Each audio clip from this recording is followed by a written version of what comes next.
Rastafari. Ross John Farai here. And this topic today is going to be called Euro Sky Theology versus Jah Kingdom on Earth.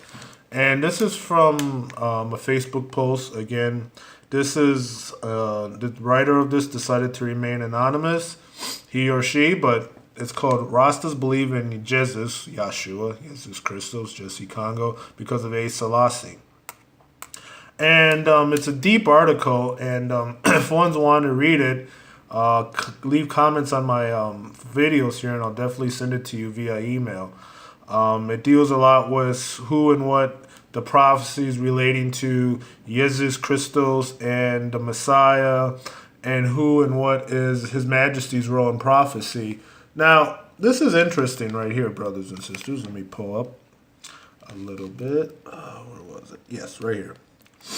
The rod of iron or scepter.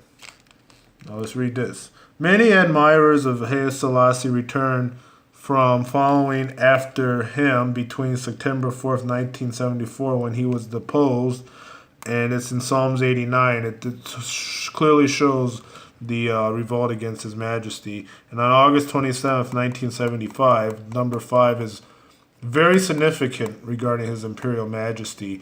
And if you understand that a lot of things and duality, and prophecy, the number 5 is very significant. For example, May 5th, 1936, His Majesty flees Ethiopia. May 5th, 1941, he returns. 5 years, 5 and 5, Revelations 5, the Lion of the tribe of Judah lets loose the 7 seals.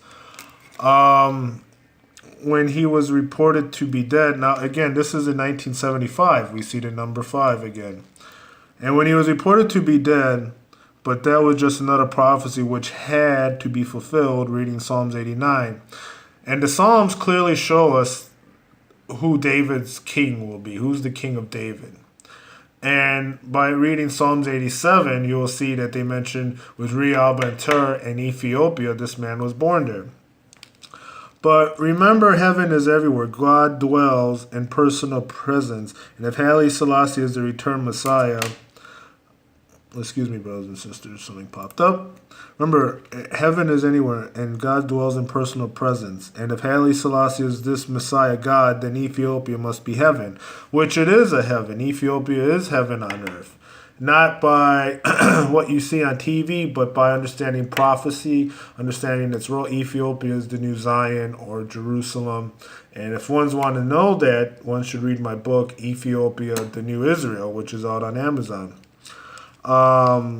Even Christ declared that war and violence was nothing new to heavens, because there's a war in heaven.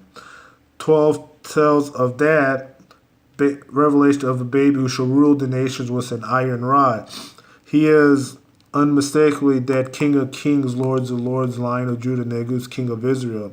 He is mentioned again in Revelations 19, verse 5, as a confirmation of the fact, and again by David in Psalms 2, verse 9. So all these Psalms, and if you read them, they clearly point to this Christly king, this Messianic king. And I think in the book of Enoch, they talk about the Masonic king and the land. There's going to be 2 appearances of the Messiah. And I definitely will touch on the free advents of Christ and who Christ, the free appearances of Christ.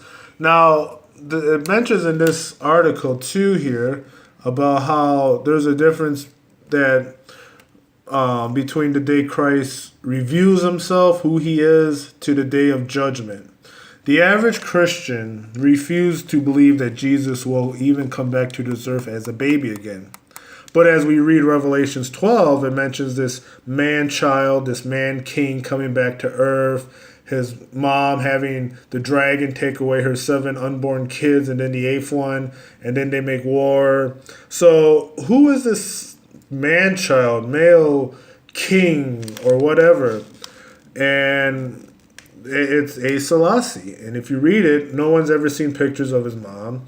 His mother, Hezemabat, excuse me if I mispronounce it, had 7 miscarriages before she gave birth to the male child, who ruled from the throne. And then she got sucked up into the wilderness.